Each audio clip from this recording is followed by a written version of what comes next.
বিয়ের পরে একটা মেয়ের সবচেয়ে আপন এবং প্রিয়জন হলো তার হাজবেন্ড। হ্যালো এভরিওয়ান, আসসালামু আলাইকুম। তোমার অনেক জ্বর উঠছে, হ্যাঁ? তুমি আমাকে ফোন দিয়ে বলো না কেন? বলো না কেন আমাকে? এভাবে জ্বর উঠছে যে?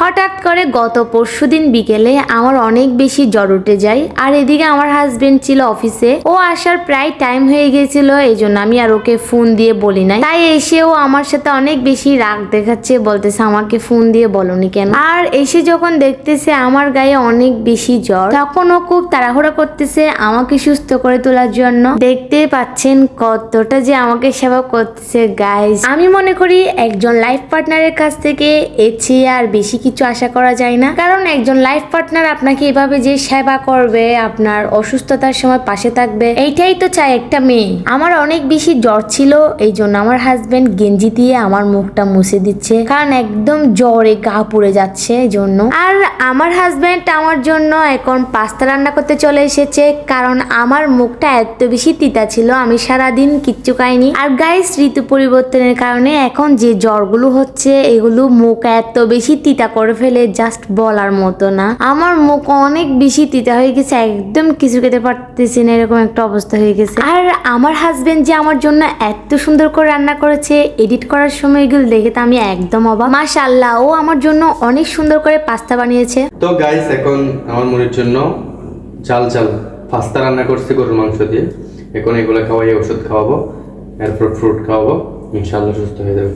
গাইস, এখন ভাবতেছি আমার হাজবেন্ডকে যে আমি কিছুদিন আগে রান্না শিখাইছিলাম, এটা বেশ ভালো করছিলাম, কারণ বাসায় যেহেতু আমরা দুজনে থাকি, তাই একজন অসুস্থ হলে যেন আরেকজন রান্না করতে পারে, এই জন্য আমি ওকে শিখাইছিলাম। বাট এটা যে আমার অসুস্থতার সময় এভাবে কাজে লেগে যাবে ভাবি নাই। আর আমার হাজবেন্ড কিন্তু এখন মোটামুটি মাশাআল্লাহ অনেক রকমের রান্না করতে পারে। বাইরের অফিস সামলিয়ে ও যে বাসায় এসে আমার সেবা করতেছে, তখন আমার অনেক বেশি কষ্ট লাগতেছে, কারণ ও একটু রেস্ট নেয়নি। আমি ওকে অনেক বলতেছি, যান বাড়ি থেকে আসছো, তুমি একটু রেস্ট নাও, বাট ও বলতেছে না, আগে তুমি ওষুধ খাও, ওষুধ খেয়ে তারপরে তোমাকে একটু খাবার খাইয়ে তারপরে আমি রেস্ট নিব। গাইস, সত্যি বলতে বিয়ের পরে একটা মেয়ের জন্য সবচেয়ে বেশি আপন হয়ে থাকে তার হাজবেন্ড, কারণ বিয়ের পরে একটা মেয়ে সুস্থ এবং অসুস্থ সবসময় তার হাজবেন্ডই তার পাশে থাকে। আর হাজবেন্ড যদি ভালো হয় তাহলে গাইস, বাপের বাড়ি শ্বশুর বাড়ি সবাই যদি খারাপ হয় তাও কিছু যায় আসে না। গাইস, ওষুধগুলো এত বেশি তিতা, জাস্ট বলার মতো না। আমার তো মুখ একদম তিতা হয়ে গেছে, এমনিতেই সারাক্ষণ মুখটা অনেক বেশি তিতা লাগে, এর মধ্যে যখন তিতা তিতা ওষুধ খাই তখন আরো বেশি খারাপ লাগে গাইস। যখন জ্বর উঠে তখন শুধু মন চাই ঝাল ঝাল খাবার খেতে, যেমন এখন আমি মিষ্টি খাচ্ছি, তাও আমার কাছে ভালো লাগতেছে না, মন চাচ্ছে শুধু ঝাল ঝাল খাবার খেতে। তো গাইস, সবাই আমাদের জন্য দোয়া করবেন যেন আমরা সব সময় এভাবে একসাথে থাকতে পারি এন্ড ভালো থাকতে পারি। তো ভিডিওটা আর বেশি দীর্ঘায়িত করব না, আজকের মতো এখানেই বিদায় নিব। সবাই সুস্থ থাকবেন, ভালো থাকবেন এবং আমাদের জন্য বেশি বেশি করে দোয়া করবেন। আজকের মতো এখানেই বিদায় নিচ্ছি। আসসালামু আলাইকুম ওয়া রাহমাতুল্লাহ।